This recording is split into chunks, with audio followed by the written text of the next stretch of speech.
One number decides who becomes a legend and who gets forgotten forever. It's not goals, it's not trophies. It's a stat you've probably never heard of. By the end of this video, you'll understand every major football statistic: goals, assists, clean sheets, expected goals, the works, and you'll actually get why the World Cup obsesses over them. Let's start with the obvious one: goals. Ball crosses the line, point on the board. Simple, right? Except goals lie to you constantly. A striker can score 20 goals and still be the worst player on his team. How? Because goals don't measure effort. They measure luck, timing, and one moment out of 90 minutes. That's why smart scouts barely trust raw goal counts anymore. So what do they trust instead? Assists. An assist is the pass that sets up a goal.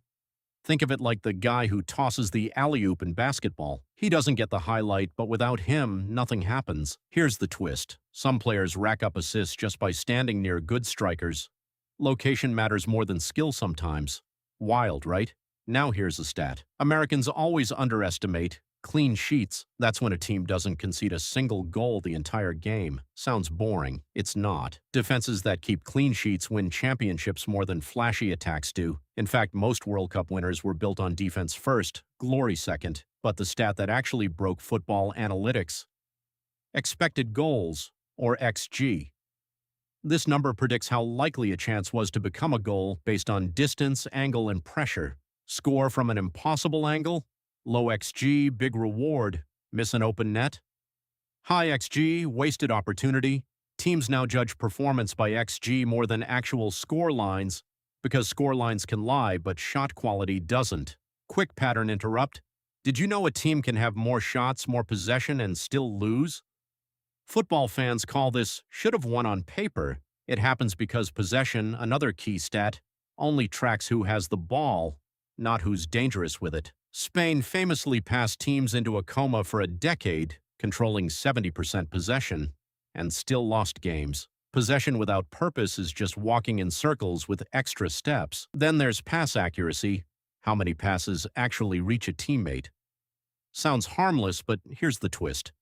Defenders often have insanely high pass accuracy because they make safe, short passes. Attackers have lower accuracy because they attempt risky, high-reward passes. High numbers don't always mean better football. Context is everything. Let's talk tackles and interceptions, defensive stats that measure who wins the ball back. A tackle is physically taking the ball. An interception is reading the game and cutting off a pass before it even arrives. Interceptions are actually the smarter stat.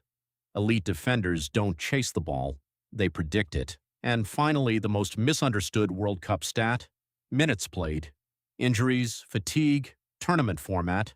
A player can be world-class and still get benched simply because his body ran out of gas. That's why squad depth wins tournaments more than star power does. So here's the truth.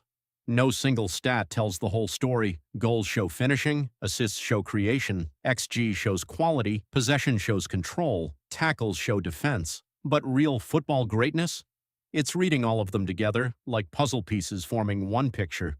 Next time you watch a match, don't just watch the scoreboard. Watch the numbers behind it. That's where the real story of football lives. If this made football finally click for you, subscribe, because we're breaking down the entire sport, one myth-busting explainer at a time.